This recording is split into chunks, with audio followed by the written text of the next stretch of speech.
Hi friends, అందరికీ నమస్కారం. Welcome to employees updates. ఈ ఛానల్ ద్వారా టీచర్లకు, ఉద్యోగులకు మరియు పెన్షన్లకు సంబంధించి ఎప్పటికప్పుడు లేటెస్ట్ అప్డేట్స్ తెలియజేయడం జరుగుతుంది. సో ఫ్రెండ్స్, ఈ వీడియో కనుక మీకు నచ్చినట్లయితే లైక్ చేయండి, షేర్ చేయండి, అలాగే మన ఛానల్ను సబ్స్క్రైబ్ చేసుకోండి.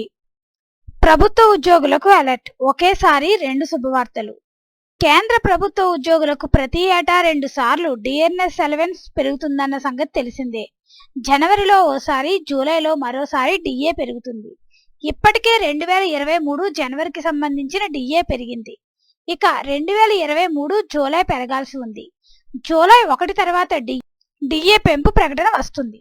ఈసారి డిఏ పెంపుతో పాటు కేంద్ర ప్రభుత్వ ఉద్యోగులకు మరో శుభవార్త వచ్చే ఛాన్స్ ఉంది.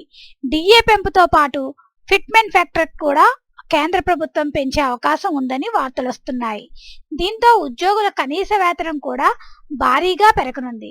ఫిట్మెంట్ ఫ్యాక్టర్ పెరిగితే కనీస వేతనం 18,000 నుంచి 26,000కు పెరగనుంది.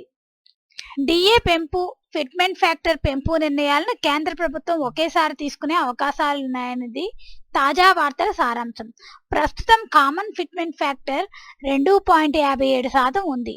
ఉదాహరణకు ఎవరికైనా 4,200 గ్రేడ్ పేలో 15,500 బేసిక్ పే లభిస్తే వారికి మొత్తం వేతనం 15,500 ఇంటూ 2.57గా లెక్కించి 39,835 రూపాయలు ఇస్తారు. సో ఫ్రెండ్స్, కేంద్ర ప్రభుత్వ ఉద్యోగులకైతే డిఏ పెంపుతో పాటు ఫిట్మెంట్ ఫ్యాక్టర్ కూడా కేంద్ర ప్రభుత్వం పెంచే అవకాశం ఉంది. ఫ్రెండ్స్, దీనికి సంబంధించి ఎటువంటి అప్డేట్స్ వచ్చినా మన ఛానల్లో తెలియజేయడం జరుగుతుంది. ఈ వీడియో కనుక మీకు నచ్చినట్లయితే లైక్ చేయండి, షేర్ చేయండి, అలాగే మన ఛానల్ను సబ్స్క్రైబ్ చేసుకోండి. Thanks for watching this video.